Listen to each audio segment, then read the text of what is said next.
High, আমি Tanushree from তনুর hazel. আমার একটা ছোট্ট হোম ডেলিভারির ব্যবসা আছে। আর আজকে আমি বানাবো আম তেল।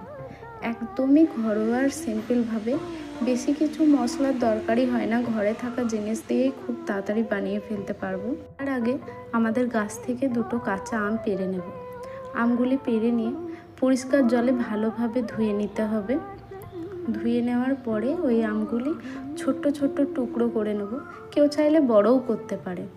কেটে রাখা আমের মধ্যে একটু লবণ, হলুদ গুঁড়ো আর শুকনো লঙ্কার গুঁড়ো মিশিয়ে কিছুক্ষণের জন্য রোদে রেখে দেবো। আমি বেশিক্ষণ রোদে দিই না, যাতে কাঁচা আমের গন্ধটা নষ্ট না হয়ে যায়। এরপর তেলে দেওয়ার জন্য একটা ভাজা মশলা তৈরি করে নেব। আর এখন ওই আমের মধ্যে কিছুটা সর্ষের তেল আমি ভালোভাবে মাখিয়ে নেব।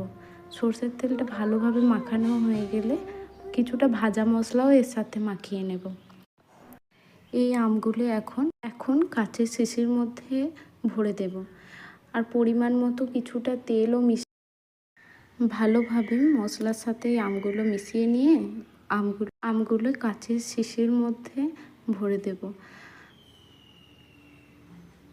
আর তারপরে আগে থেকে গরম করে রাখা সর্ষের তেল দিয়ে রোদে দিয়ে দিলেই তৈরি। আমার এই ভিডিওটা ভালো লাগলে লাইক, কমেন্ট আর শেয়ার করতে ভুলবেন না। আমাদের এখানে সমস্ত রকমের ঘরোয়া খাবার পাওয়া যায়, এমনকি আচার, আম তেল এসবও ডেলিভারি দেওয়া হয়। আপনারা যদি কেউ নিতে চান তাহলে অবশ্যই আমাদের সাথে যোগাযোগ করতে ভুলবেন না। বাই, দেখা হবে আবার অন্য কোনো ভিডিওতে।